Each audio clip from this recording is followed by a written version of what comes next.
গীবত একটা শব্দ হচ্ছে, এটা হচ্ছে আরবি শব্দ। বলেন, মাঝে মাঝে কথা বলবেন। গীবত কি শব্দ? আরবি শব্দ। গীবত শব্দের অর্থ হচ্ছে পরনিন্দা, দোষ ত্রুটি তোলা, কুৎসা রটনা করা, পিছনে সমালোচনা করা। গীবতের অর্থ কি?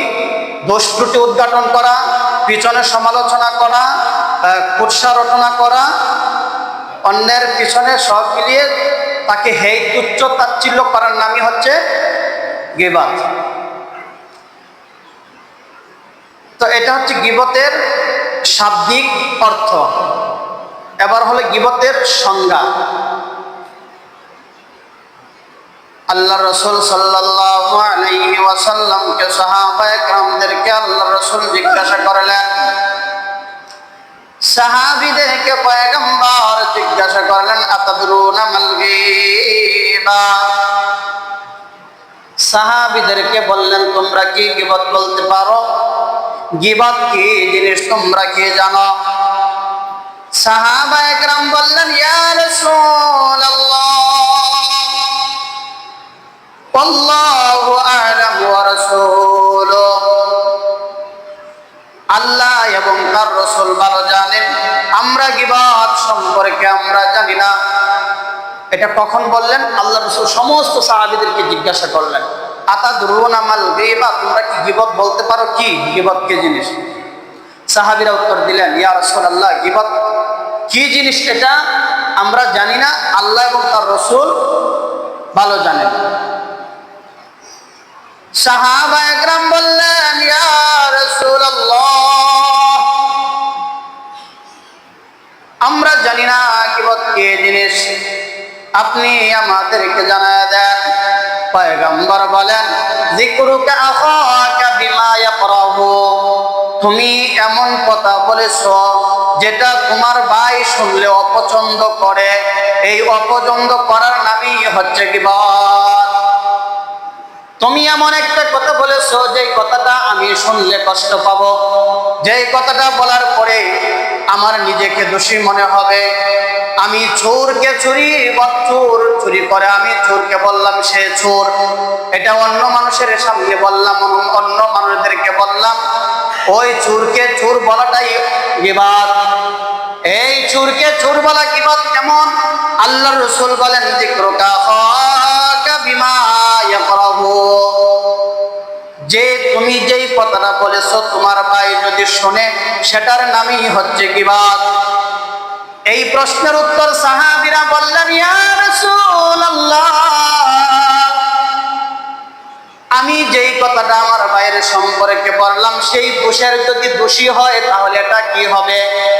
মানে চোরে চুরি করেছে, আমি বললাম সে চোর, কিন্তু সত্যই তো সে চুরি করেছে, তাহলে এটা কি বলবেন? পয়গম্বর বলেন, চুরি করেছে এই জন্য তুমি বলেছোই বলেই গীবত হয়েছে। আর যদি তুমি যেই কথাটা বলছো সেই দোষের অপরাধী, সেই অপরাধের অপরাধী যদি সে না হইতো তাহলে তুমি তাকে অপবাদ দিলা। গীবত যেমন পাপ, গীবতের চাইতে অপবাদ আরো বড় পাপ। গীবত হলো কবিরা গুনাহ, অপবাদ হলো কবিরা গুনাহ। দোষ করার পরে দোষী বলার নামই হচ্ছে গীবত। দোষ না করেও যদি দোষী বলেন তাহলে অপবাদ। এই কথা হচ্ছে যে হুজুর আমি কি সুর পেতাম না, এই যে প্রশ্ন, এখানে একটা প্রশ্ন জাগতে পারে, আপনার আমার প্রশ্ন জাগতে পারে না? হ্যাঁ চুরি করতে পারে, শরম না, আমি বললেই শরম। হ্যাঁ চুরি করলে দোষ না, আমি বললেই দোষ। জি সেটাই দোষ, আমি বলছি না কথাটা।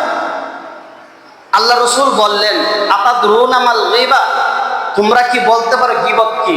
তখন বললেন, আল্লাহ এবং তার রাসূল জানেন। সাহাবীরা বলছেন, আমরা জানি না, আল্লাহ এবং তার রাসূল ভালো জানেন।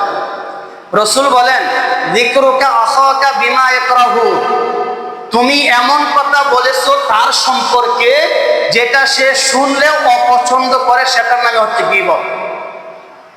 এখন প্রশ্ন আসলো সাহাবীদের থেকে, মানে আপনার আমার মনে যে প্রশ্নটা জাগছে ওই প্রশ্নটা সাহাবীদের মনে জাগছে। কি প্রশ্নটা? ইয়া রাসূলুল্লাহ, আমি যেই কথাটা বললাম সেটা যদি সে করে থাকে এই সম্পর্কে আপনি কি বলবেন? মানে সে তো আসলে চোর, সে তো চুরি করছে, এই জন্য তো আমি চোর বলছি।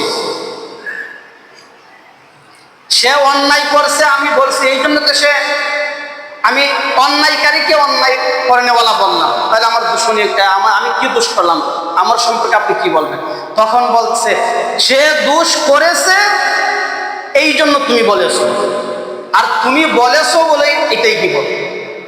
সুর রে সুর কইলে যদি সামনে বলেন সে অপছন্দ করবে না, অপছন্দ করবে না, তাহলে সুরকে সুর বলাটাই হচ্ছে কি বল। তারপরে বলতেছে তুমি তাকে বলছো সে চুরি করেছে, অন্যায় করেছে, মূলত সে চুরি করে নাই, অন্যায় করে নাই, তাহলে এটা হচ্ছে অপবাদ। দুটোটাই মারাত্মক পাপ, গীবতও মারাত্মক পাপ আর অপবাদও মারাত্মক পাপ। তাহলে এটা হচ্ছে গীবতের সংজ্ঞা, এটা হচ্ছে কি গীবতের সংজ্ঞা। এই জন্য তোমার ভাই যেটা অপছন্দ করবে সেটা তুমি যদি বলো তাহলে এটাই গীবত, আর সে যদি এটা না করে তাকে তুমি যদি বলো তাহলে এটা হচ্ছে অপবাদ। এটা হচ্ছে কি? অপবাদ।